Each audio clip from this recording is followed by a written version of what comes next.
Yeah, thank you all for joining us. I'm Freya. I'm a reporter at Sifted, and I'll be leading the talk today. We're going to talk about expanding into the EU in terms of visas and talent and regulation and business entities, all that stuff, and then stuff about how once you've expanded into the EU, how do you grow from there across the continent? And joining me to do so, we have three very well-placed panelists. I will turn to each of you to quickly introduce yourself. James, do you want to go first? Yeah, sure. Thanks, Freya, and glad to be here. So, quick introduction. I'm a founder by trade. Been involved in startups most of my life, and today help companies scale. So, believe that as startups, we need to think very globally first, as a mindset, and so that involves a lot of international activity.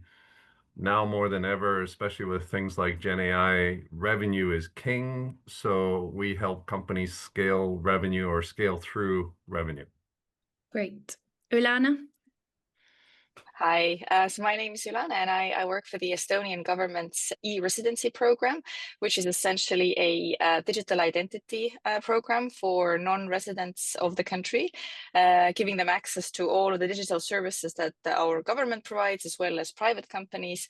It's a single login for basically doing everything digitally in a startup-friendly country. Tim? Hey everyone, I'm Tim, the co-founder and CEO of Yonder. We're a consumer fintech, and we offer a modern lifestyle rewards card, both a credit and debit card. And we're pretty early on in our EU expansion journey, and we've there's a lot of interesting lessons from that as well. And then prior life to that, I was at another scale up, really deeply involved in international expansions. It's an area that's like super passionate, and have a lot of like war stories from that as well. Great. And for people who are just joining now, welcome. If you want to ask questions as we go along, you can drop them in the Q&A function at the bottom, and I'll take them as we go through, and then perhaps a few more at the end as well. So drop them when you want. And let's start with James. What do founders need when they're looking to expand? What are you after? What do you want from that process? Oh, that's a great question. And I think reflects the founder's sort of limited time and bandwidth resources. As part of any startup is, their greatest or our greatest asset or resources are time, right? So I think as little friction as possible with maximum value. What does that mean? Maybe, well, if you're a regulated business, you want to be able to reach out and talk to some of the regulators. Startups don't just do what you've always done. We're always pushing the boundary and doing something new. Sometimes those are on the edge of what people are used to. So, things like that, access to talent, not just local talent. A lot of startups are employing now or have to employ or tap into a very global talent resource pool. So ease of access, ease of visas, ease of employing people. I think as much value in that ecosystem as possible with as little friction, because our focus needs to be on the business, not on setting up an office, right? Or whatever it is. And your personal story, and can you talk us through which countries you looked at and what you've ended up doing? Yeah. So the best example is probably with my previous business, which was in the credit risk underwriting and open banking space, where pre-Brexit we were passporting throughout Europe. The UK was still in the ecosystem, so we were able to do that.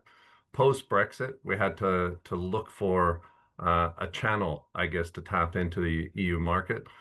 We started off with places like Ireland because that seemed to be the obvious starting point from a UK perspective as a UK company. Did a little roadshow around Europe. I mean, we looked at most of the ecosystems from Netherlands to France to whatever, and ended up loving Estonia for all of those reasons around lack of friction and access to conversation support within the community. It was really surprising to see how global first is a mindset everybody is, which is great because it means that there is no competition on a national level, right? Everyone's there to help each other, grow their business, get connected, and so forth. And I think Ülane mentioned it there. access to a framework or an infrastructure that allows you to do things really, really quickly when you're setting up a business was really important. It's something I still get blown away with every day. I still operate, or we have a business in Estonia, and really simple things like doing your taxes and having them reconciled seconds later. When I hit the button, the accountant emails me about 6 seconds later saying, "Thanks, it's all sorted." That sort of convenience I think is amazing. Yeah, that's amazing. Ülane, do you want to talk us through how e-residency fits into this question, and perhaps countries that are offering it and how the offering differs across those countries? Yeah, I guess like maybe just to reflect back on what James said, there's this like very different mindset usually between countries and startup founders. So like countries and governments, they like to measure time in months and years when they do something, adapt something, change something. But like startup founders, they need to measure things in days. Like, I want to get this done in, not if not minutes, right? So this is Seconds. a very different mindset, and I think the biggest mistake that founders make is that they go after the large market for their product, whereas this may not actually be the environment where you want to be with your business, where you want to be set up, and where it's actually efficient to do things. So what we have built here in Estonia in the last 10 years with e-Residency is basically a really easy access for somebody who is not necessarily Estonian or not necessarily physically located here. So with the residency, they can basically bypass all of those typical things that you have to get involved with in a country when setting up the business. So you don't have to go to the notary, because you can log in and you can prove online that it's you on the other side of the computer, thanks to a highly secure digital identity. So this allows for market access, obviously. You can do things from Estonia, from a place where things don't cost as much, processes are fast and digital, whereas like your consumer or your customer may be somewhere else.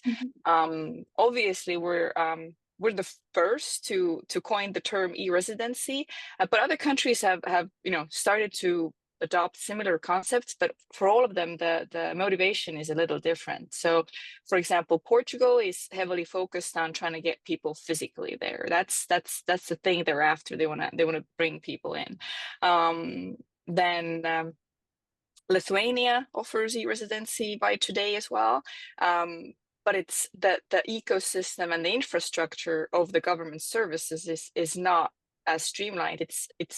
It's not there. So like you get e-residency, but like you don't have the same frictionless kind of communication with the government. So we can go into the examples in more detail, but that's in a nutshell the comparison. That's really helpful. Yeah. And so James, so our audience are clear, you don't live in Estonia, you are an e-resident. That's the case. I am an e-resident. Yeah, Or absolutely. in Scotland, is that correct? Yeah, I'm based in Edinburgh, in Scotland. Great. And then Tim, talk us through what Yonder was looking for when you decided you wanted to go into the EU, and which countries you looked at and what you've settled on and why. Yeah, I think we thought about this sort of like two lens, which is sort of where do we want like our customers and products, so where do we think we have the highest chance of like product market fit? And I sort of described as like international expansion, finding new product market fit. You don't automatically have product market fit, you have to sort of find new product market fit. And then the other lens of it was sort of like more the legal tax, sort of where do you set up the like entity as well. And we kind of wanted to, they were related, but we wanted to sort of tackle them slightly differently as well. And so on the product market fit side, we're really looking for the type of like lifestyle of consumers, whether like people who like to go out, was there like a young professional population, and there are many cities across the EU that sort of have that. But we're looking sort of for those sort of product market fit aspects first. And the second aspect we're then looking at was, okay, now let's understand like where should we set up the entity, both in terms of having like a holdco that would then hold all the EU entities, but also like where will be like the primary sort of EU offices as well. And then all the things like how difficult is it to set up a company? Do you need a physical building there? Do you need a notary? Is it going to take you months to set it up? How about getting a bank account? And these are all like, they seem very small, but actually these are sort of, I describe as like very long pole things, in that you can't control them. You can't like accelerate government setting up a company for you. It takes as long as it takes. I remember years ago, I was involved in my last scale up, and they were launching into India. And it took 12 months, more than 12 months, to open up the company in India, to set up the legal entity. And, it turns out like it's less about filling forms and about making sure you have the right contacts in government to get it sort of expedited. And so like you have to kind of like navigate through that. And no matter how hard you push, as a startup, you want to work in days, weeks. You don't want to wait years. And so we had to kind of like think about what will be like the long poles. And so, we've been quite intentional to get like company setup done fairly early, because that's a long pole. We can't really control that. And then sort of on the product into market and marketing, well, we can control that. And so like make sure that we get sort of the dependency of company setup out of the way. The other that we had to think about was like even just like labor laws.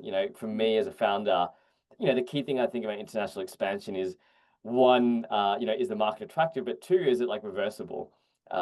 We don't know whether we'll find product market fit in a new market. And there are many regions that we're looking at across the EU that we're really excited about. You can do as much market research, you can talk to as many customers, many great experts, and yet what will really tell you is like, do customers use your product and love your product? And you don't know that until you're in market. And so one of the frameworks we've been using internally is like, how easy is it to like reverse as well and reverse that decision? And how do we kind of enter as like cheaply and as reversibly as possible? And so then we have to think about, hey, if I employ a whole team there and I decide like, hey, this isn't really working for us, how easy is it for us to exit the market if it's not working? And so that's like another factor that we've been thinking a lot about. And, in my previous experience, we had, 4 markets we did expansion into, and like one of them didn't work at all. And being able to like exit that market pretty quickly was really important.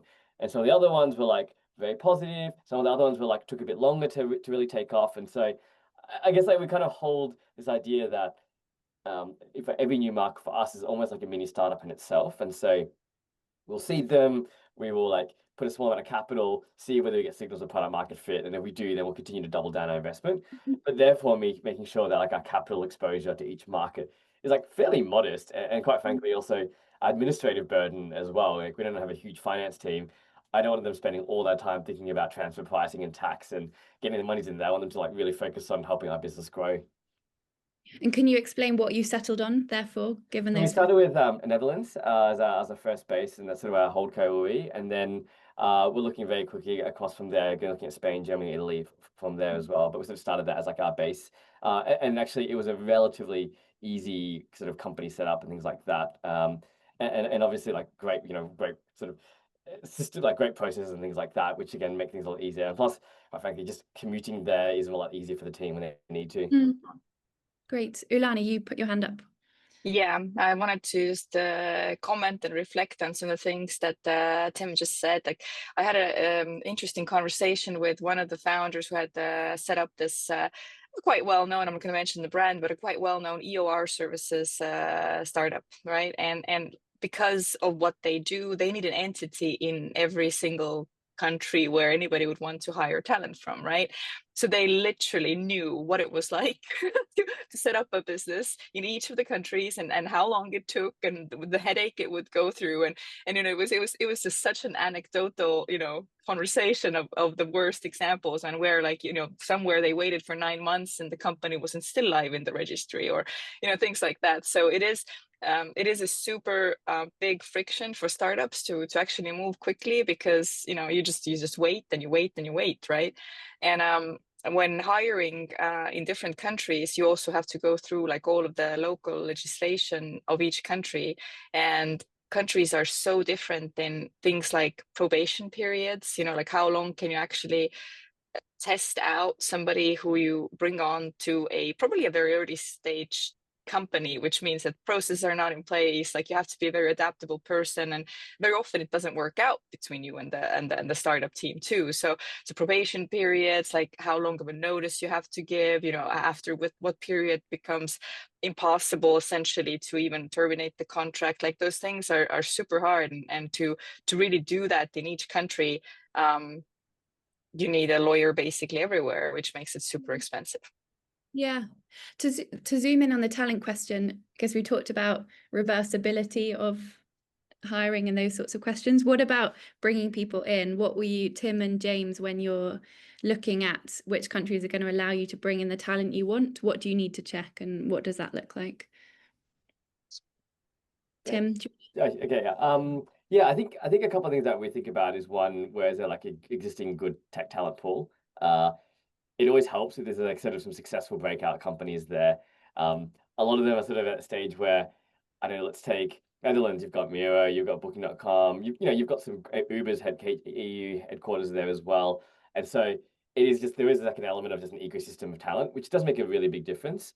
I think secondly, then, our current view is like, we're not going to be able to just put a job ad, like we have to go out and headhunt. This is not like a, hey, come and apply for this unknown company you've never heard of. We're definitely not the size of like Revolut, where the brand name itself will carry enough weight. And so we have to go out. Almost, I've said to the team, we almost have to go back to the 0 to 1 playbook of the company, where we have to go out and find talent.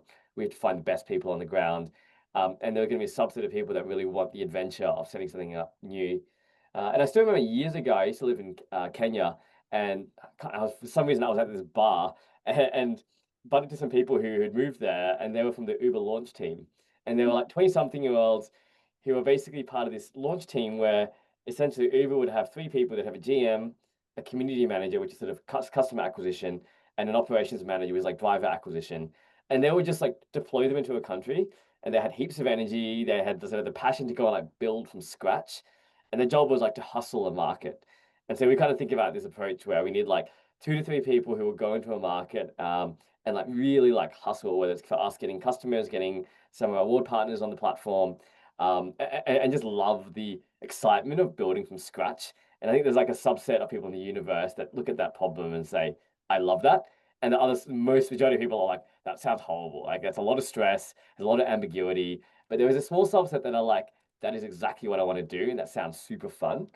I think then you've obviously got the practical considerations of like notice periods, thinking about just like, what do the laws look like in terms of how you hire them as well. And I think that the biggest sort of eye-opening thing is you have to learn them, and they are different for each region. Like it's EU, but it's not in certain other aspects. Like labor laws, not EU-wide. You have to kind of look at each market and look at the specific laws.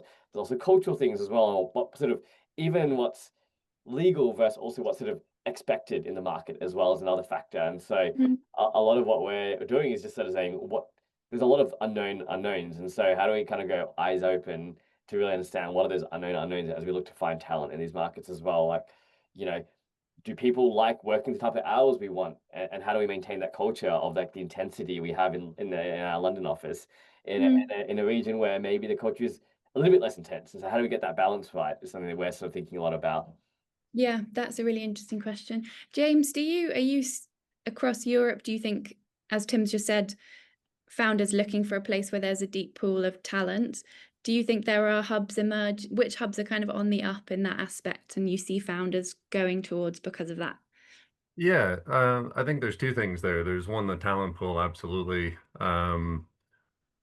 What I tend to see is, I've been to a lot of the sort of tech centers, if you would, is those that have strong ecosystems, right? As Tim described, startup isn't necessarily a 9 to 5 job, right? It's that sort of live to work and work to live debate. I think there's a marriage in the middle of live and work together. You just do it with purpose and passion and a drive to want to make an impact, a positive impact in something. People you work with, working with great people is amazing. Helping other people, hugely rewarding. So accessing not just talent, not just raw talent, but talent that I guess appreciates and understands what it means to work in a startup is really, really important. And those that have density, I'd put Estonia and stuff up there. The new Nordics, I think, very much along those lines, right? If we group up, say, Denmark and Finland and Sweden and Estonia and Latvia and stuff into that sort of region, I think there's a real drive there to do something new, to make a change. I think Netherlands is also pretty good. Paris is trying to do bits and pieces. Portugal, a lot of people, digital nomads working in Portugal and trying to engage on that level. As mentioned, the focus there is kind of drive people locally. Yep. And that's where I think there's a second element there. We don't live in a world where everyone goes into an office every day, right? And I think a lot of startups have to access a talent pool that's maybe more globally focused. In my last business, we had people across, I think, 12 countries, because during COVID, we didn't have an office anymore. And then to Tim's point, realized we could access a better, bigger talent pool by going to where people are and just letting people work remotely. So I think there's a blurring between local talent and local employment rules and all the rest of it, and just being able to engage with people working from wherever they are and having those digital nomad, those tech savvy, whatever you want to call them, visa programs so that people can move between one state and the other to suit their need, I think is really, really important. Ülane, I know. Yeah, sorry. Probably asking you the question you're about to answer. I was going to say, are you noticing in Estonia that because of stuff like the e-Residency, that pool of talent that will then attract founders to access the talent that's come through the e-Residency? Do you think that's a flywheel effect that you're seeing happen?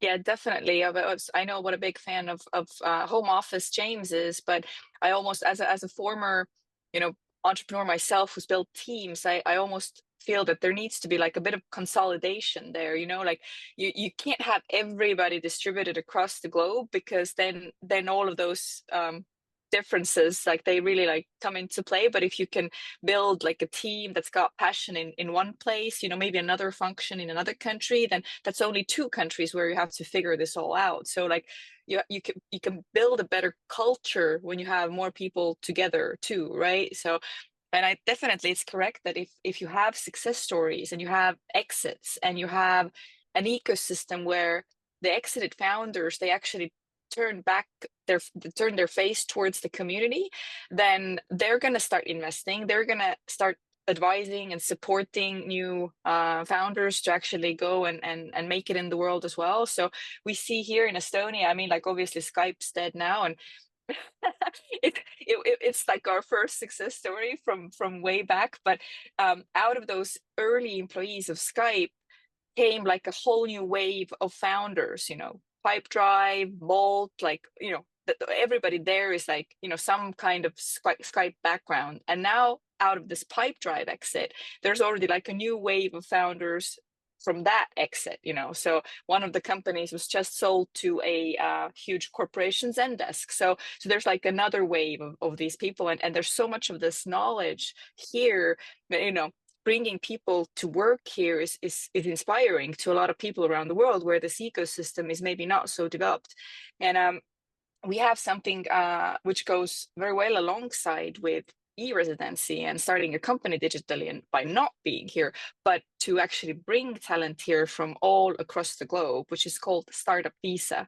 And this is essentially a instrument that's it's not only for like foreign founders to come here, but it's for those that are looking to build a team or a company here in Estonia to bring talent from elsewhere, because the process is made easy and frictionless specifically for a certain type of companies, the type that's building a scalable tech product.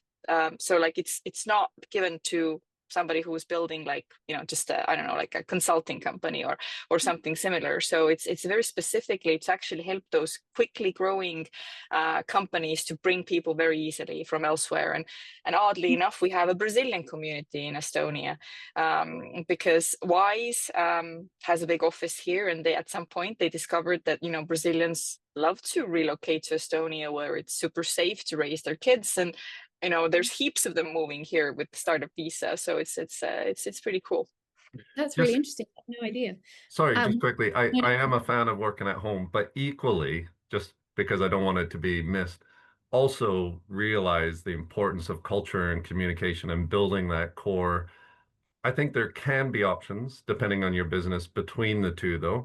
Getting people together once a month can be cheaper than renting an office sometimes, right? So this is where those blurred lines are really, really important to understand and figure out as a business. A bit like Tim described, separating or bifurcating the sort of corporate admin stuff from the team and market and product market fit stuff. We have to break these things down and understand as a startup what we want out of the process.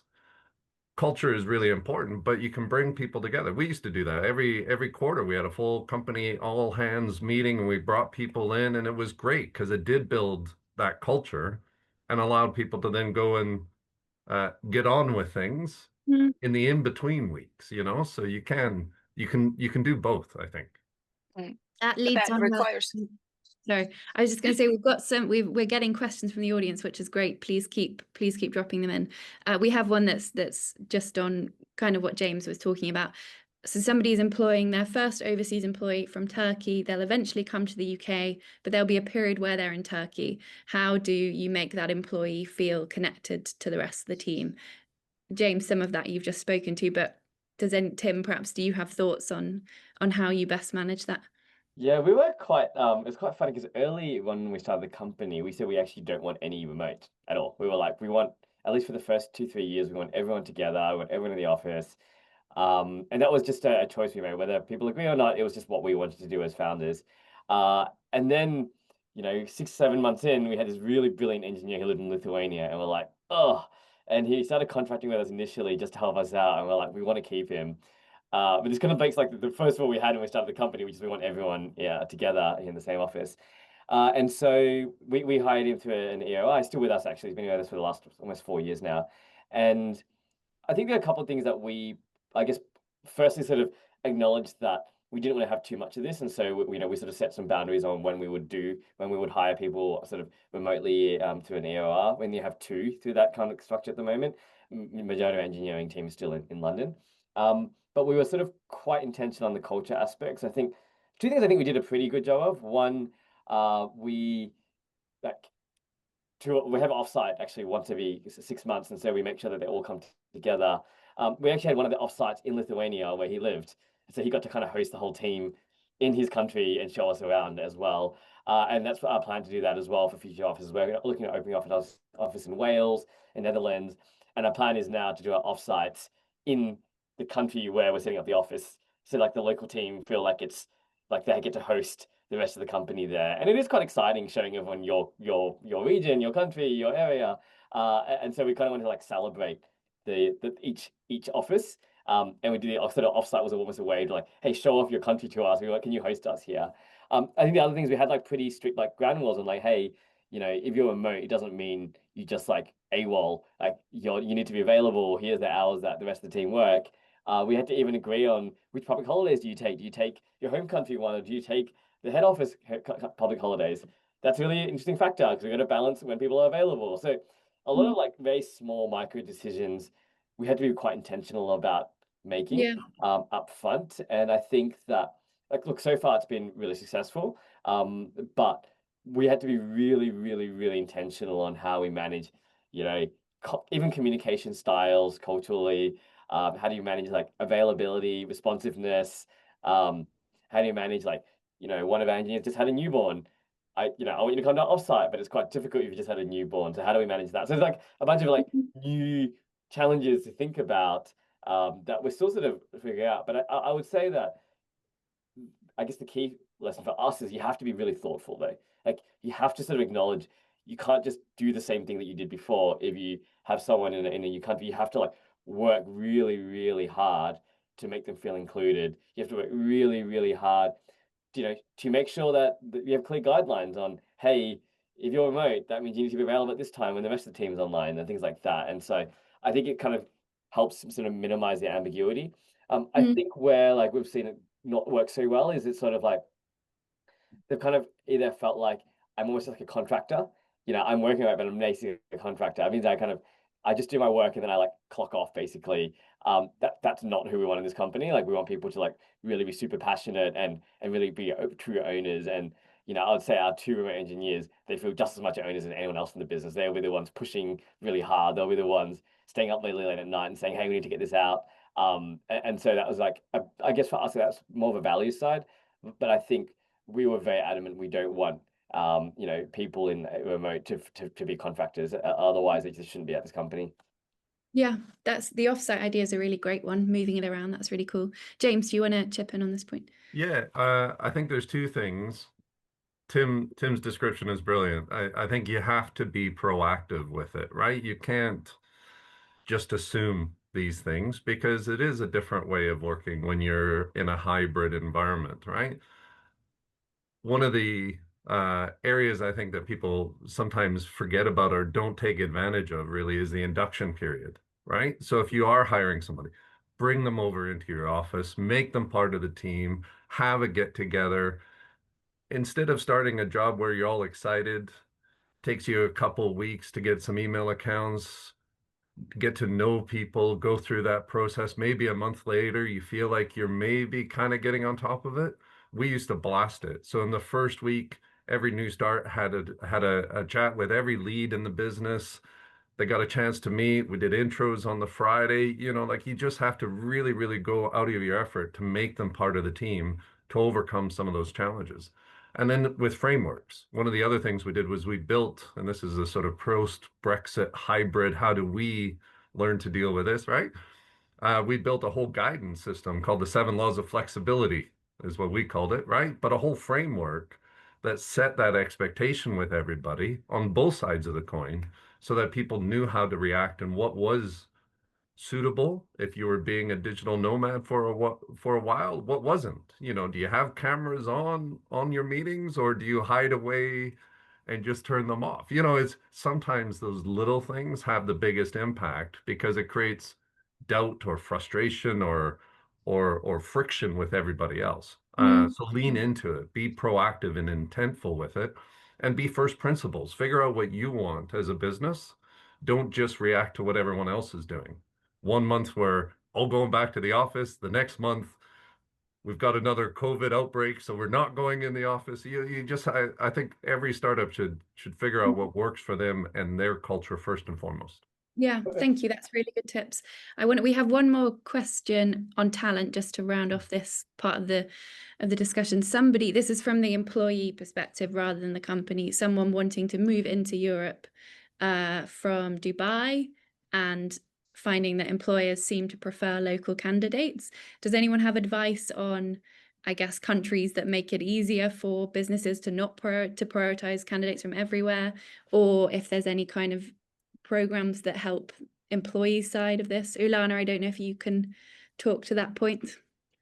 Yeah, well, I can only talk about obviously like the close example here that we have, but we actually have a work in Estonia program as well, which is exactly for the employee side of things. So if somebody's interested in getting a tech job in Estonia, come here, then there's actually a department that's in charge of both, like, you know, the placement, like they help companies in Estonia to connect with foreign talent as well as foreign talent to Estonian companies, and then they even help you with onboarding into the culture. There's an international house that runs free courses. They even go as far as trying to onboard the partners and spouses into the Estonian ecosystem as well, because one of the main reasons why foreign talent decides to go back to their home country in the end is actually that their spouse wasn't happy. I don't know if you have you ever come across this, Tim or James, but this is definitely something that is, I think, worth looking at from the country's perspective as well. It's like, if we want foreign talent, then how open is the country to foreign talent, right?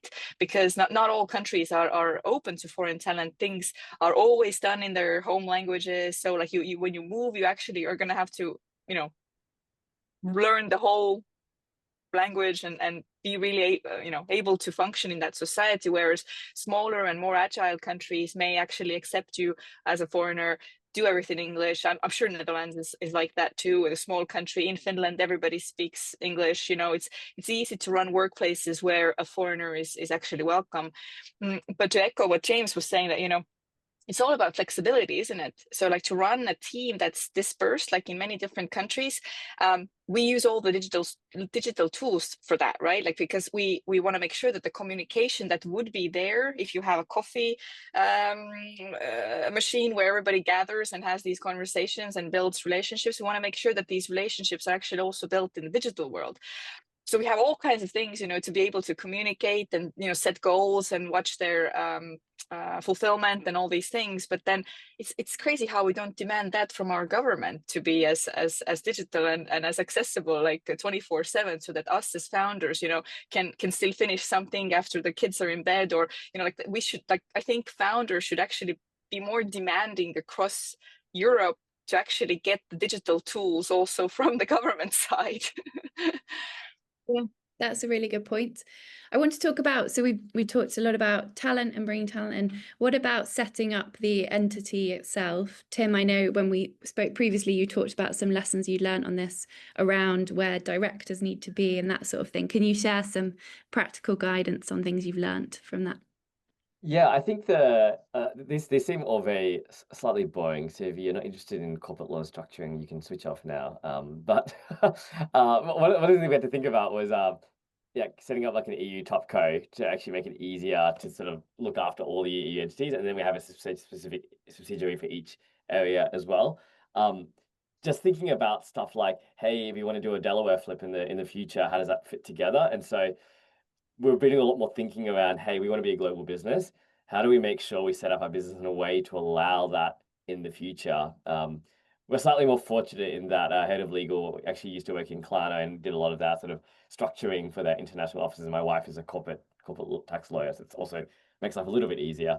But it's stuff that I think it doesn't cost a lot of money to get a bit of small advice early on, and it makes your life really, really happier. Like makes you a lot happier like 5 years down the track. And I think, I hear a lot of war stories around founders who have sort of been a bit too scrappy with the company setup, and then have really suffered when it comes to like transfer pricing and all these other really fun corporate structuring things down the track. And because they just didn't even spend an hour thinking about, hey, let's get a lawyer to just give us some advice on how to structure this properly. It doesn't cost that much more to set up an additional top co company instead of just setting up the one that you want. The other one to think about is some of them require your directors to have sort of physical presence in the country, or to be making key decisions in the country as well. And so we have to even practically think about whoever's the director of these entities need to either live in that country or either need to be making key decisions in that country as well. Again, like this is not legal advice. Obviously, you speak to corporate lawyers on this, but these are things that as a founder, you kind of don't even think about. You're like, oh, just do things the way you want to. But I've just seen so many stories of it sort of biting you in the backside 5 years down the track because you weren't a little bit more thoughtful up front. And so, we did a bit of that thinking up front before we set up, before we chose the country, but also even thinking about the practicalities of, do you need a notary? Germany, you often need a notary. And therefore, every single time you need to sign a document, you need to kind of fly to Germany. It gets quite expensive and quite logistically very difficult as well. And so they're all sort of very small things that I would say originally like sort of kind of just said, oh, it doesn't really matter. And then realize actually getting them right up front isn't that much work and can save you a lot of pain down the track. And so, that's sort of how we thought about and some of the lessons that we've learned even in the early stages. Yeah, that's really helpful. No, the practical examples are really useful, I think. James, how have you found the e-Residency program you've done has helped you alleviate some of those pains, perhaps? Yeah, well, I think it's as we've been talking about, it's convenience and flexibility, when you can set up a business. And I think the record, if I think about Estonia as a good example, right, of a ecosystem that's embracing startups and talent and growth and all the rest of the sort of thing, then it's been amazing to see not just the digital ID program that's there under the e-Residency, but the interconnectivity within government services. I think there's maybe still a couple edge cases that aren't quite connected, or just becoming connected. But it's a little bit like bank ID in the Nordics. When you go to take your recycling into the garbage dump, you use your digital identity.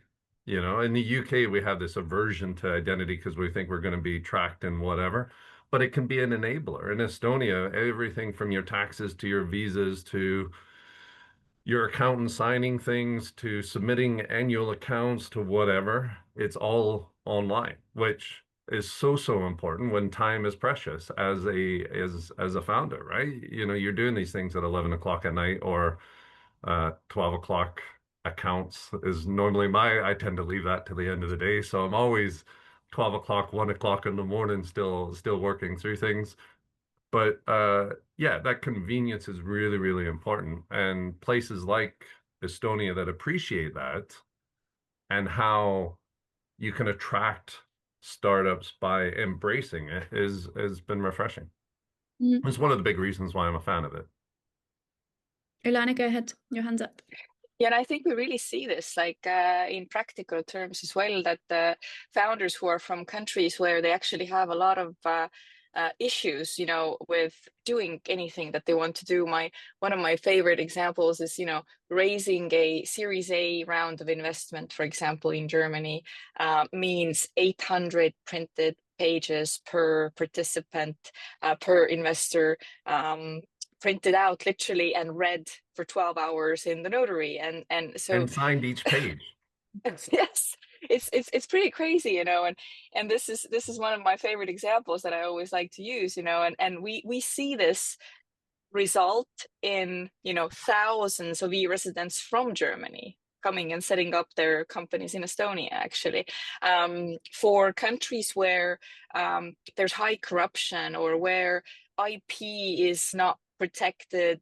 Like, you can't really count on the courts to handle IP arguments very well, or like whatever other reasons. These always kind of push you towards these different jurisdictions where entrepreneurs are valued. So Delaware used to be a super popular choice for, I think, everybody who wanted to go anywhere in the startup industry, but not necessarily anymore. At least, we have quite a few huge companies that are still set up in Estonia with their HQs, with no push even from the investor side to actually go and incorporate in other places. So this barrier of entry is usually tied to risk management from the government side. So I've been watching the conversation in the UK around the digital identity, or not exactly yet digital identity, but at least identity checks, with the company's house and things like that. And I hear so many people from big countries say, oh, but we can't do that because we're so big.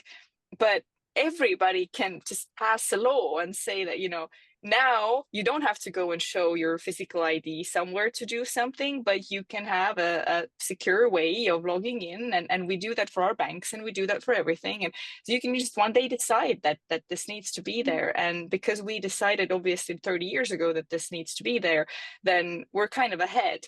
But that doesn't mean that it can't be adopted in other places. And for founders to be able to prove their identity remotely and say that, this is me acting on behalf of my company.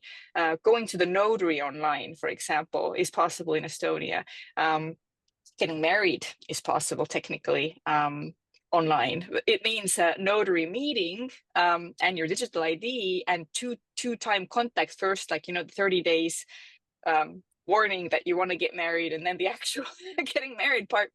But it's it's all there, and there's very little barrier to use those services because it's so simply adoptable. And I would even argue that those big companies, should be big countries, sorry, it should be easier for them to implement these things because there's a bigger benefit, a bigger impact economically to doing so. The UK is a great example of that. My previous business started off as an identity verification company using open banking, or what we call open banking now, to prove you are who you say you are online. So, I've had 15 years of this rhetorical conversation of, yeah, it would be good, but we can't do it. You absolutely can do it. There's other small, medium, and big countries. If you want a big country that's done it, look at India with Aadhaar, right? Like it is possible, but it needs to have a vision and a decisiveness and an implementation that brings value to everybody, right? When you just do identity with nothing else, it doesn't work. If you do identity integrated into everything for startups, it's a no-brainer. I had no idea you can get married online. That's very interesting. Crazy. Divorce too. Yeah. Oh, wow. That's probably more common, maybe. I want to talk about EU Inc., which is this proposal to create a pan-European entity, to make scaling your business across the block easier. Ülane, what are your thoughts on that? How would it work? What would it need to do to work? What do you think about it? Yeah, I mean, it's basically tackling all those topics that we've discussed today. Like, what are the obstacles, in scaling, and it's definite that having those obstacles within the EU is stopping startups from growing quicker.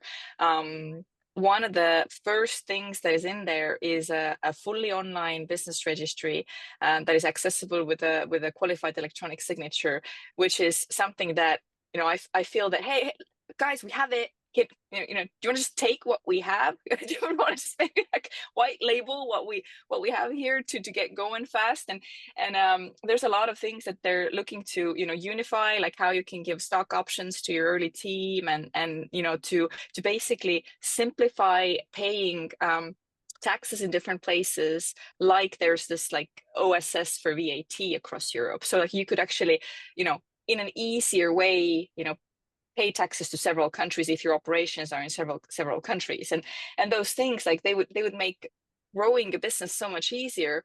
But the problem is that countries like Estonia and Portugal, where share capital requirement is, you know, like €1 or €1 or whatever, have to agree with countries where the share capital down payment requirement is €20,000 or €25,000, and they need to somehow now find this common ground.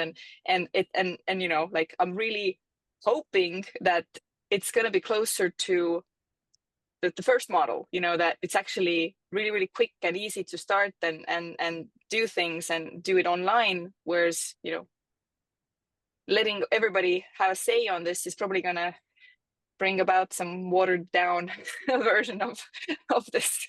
Yeah, you're right. It's a big endeavor, isn't it? It's interesting though. Yeah, really interesting. We have a question. Keep questions coming in if there are more. It's quite specific. So it's about whether a UK company could use freelancers in the EU to represent that company. And I think if that would trigger any tax rules, is my understanding of the question. Ülane, maybe you're best to speak to this. Tim is smiling. I think he wants to answer. It sounds like a lawyer question. Yeah, it's quite specific. Do any of you have thoughts, or we can maybe slightly too specific? Well, I have kind of higher level, obviously, thoughts on this. So like you want to find a country where the legislation for working with freelancers is also very liberal. So there are countries, for example, where you cannot have a freelancer working for just one client, because that's considered employment, you know. So you have countries where, like, you know, if you do things certain way, like this is translated, okay, this actually should be in employment, not, you know, freelancing. Typically using outsourced services, though, doesn't trigger permanent establishment. It's being tracked down to where the founder is, more so than where are the freelancers who you're using to do certain things. So if you are doing most of your operations in the UK, and then you're outsourcing to another country where the laws are permissive enough, where you can do things in a different way. Like here in Estonia, we have even like we have a regular employment contract.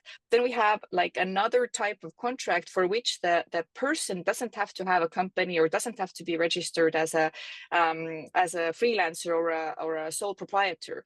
You can simply pay them for like a thing that they will achieve, or a thing like a project that they will basically deliver, and it's being taxed exactly the same way as employment. So like you pay the exact same taxes in Estonia, but like there's no obligations, there's no vacations, there's no like other things involved. But it's very permissive here to use these kinds of schemes and say that, okay, like, you know, this, I want like, you know, 10 hours of this kind of work from you every month, you know, all right, let's do it. It's easy.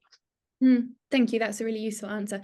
Perhaps to round off then, Tim, is there a pitfall or a mistake you made, something you wish you'd really known at the start of looking at expanding, that if you could go back and tell yourself this, you would do that? I think it's probably more so related to the last scale up I was at. I was involved in the launch of ClearScore into India, South Africa, Australia. And I think there were kind of two interesting lessons that we learned. I think one, TAM looks really great on an investor slide, but that doesn't always translate to like where you'll find like product market fit. And I think EU, for example, Germany is a big market, but doesn't necessarily mean you'll automatically find product market fit there. And I think secondly, there's this really interesting tension between what is your culture as a company And what I mean by that is how much of our culture at Yonder is because we're a London-based fintech based in this area versus what is in our DNA. And what I mean by that is when we then interview someone in Netherlands or Spain, what are we really looking for? And I think what's in practice is that your like company culture is so tied to your culture of residents as well. And it's really hard to it's actually really hard to pull that apart and know which is actually DNA to your company. And one of the questions I've been asking myself is, what is a Spanish version of Yonder look like? And it's something I haven't answered the question yet, but it's something I've been thinking a lot about of like, how do you make sure you don't lose the magic of what makes your company and yet adapt to the local culture as well? And I haven't got an answer yet, but it's something that I saw was a challenge for us in my last experience around getting that balance. When I say balance, it's almost like, what does that sort of fusion look like? And I saw that across not just that, but even just larger companies I worked at prior to that as well, where, you know, an American headquartered company, what did that look like in the Kenya office? What did it look like in the Australian office? What did that look like in the Malaysian office? And I think, you know, it's a really interesting question because I don't think we often ask ourselves that question. That's a good way to put it, the Spanish version of XX company. James, same question to you. What do you wish someone had told you before you started thinking about where you were going to place yourself in these questions? That's a really good question. I don't know if there's one or two things. I think there's a lot of little things that I think I mean, nowhere is perfect, right? There is no right or wrong answer to any of this, which is part of the challenge. I think Tim's been really effective in describing the need for things like cultural intelligence and understanding the separation of these things and the purpose and taking a first principles approach is really, really important, but with future context. If you want to be a global startup, think globally first and foremost, right? We did that in my previous project. It helped out a lot because it set more foundation, more ground rules. Being proactive and thinking about these things up front, whether that's how you're going to manage your cap table through dilution and multiple rounds, because that's an easy mistake founders make, through to where people are going to be located and how you're going to drive the business forward. Most of the challenges I've seen that people have over the years, and myself included, is when you maybe, because you are a founder and you're a problem solver and all the rest of it, you just kind of throw caution to the wind and think, oh yeah, we'll deal with that later. But even if you're only spending a little bit of time, a few cycles thinking about these things, the more you can think about it up front, the better, right? It just avoids those pitfalls. And if that's employing a freelancer in France or Spain or whatever it is, doesn't really matter. Go out, get a bit of advice, use GPT, use an LLM to kind of help give you a general sort of perspective to know what questions you need to ask, and then go talk to a professional, you know, and avoid those mistakes over time. Yeah, that's a good lesson. Ülane, my last question to you is, how, from the kind of country's perspective, how do you know schemes like the e-Residency are working? What evidence do you look for that you're providing the right sort of things? I think one of the things that, you know, is I talk to founders from all around the world every day. And when I was a founder myself, Estonian company, you know, Estonian environment, I never had really any idea how difficult things could actually be in other places. So like I was so naive when I started working for the e-Residency program. But what we have managed to do here is for example, that out of our startup ecosystem, we can track almost 40% of the companies down to one or at least one e-resident founder. So like the foreign founders, they are attached to nearly 40% of the country's startups.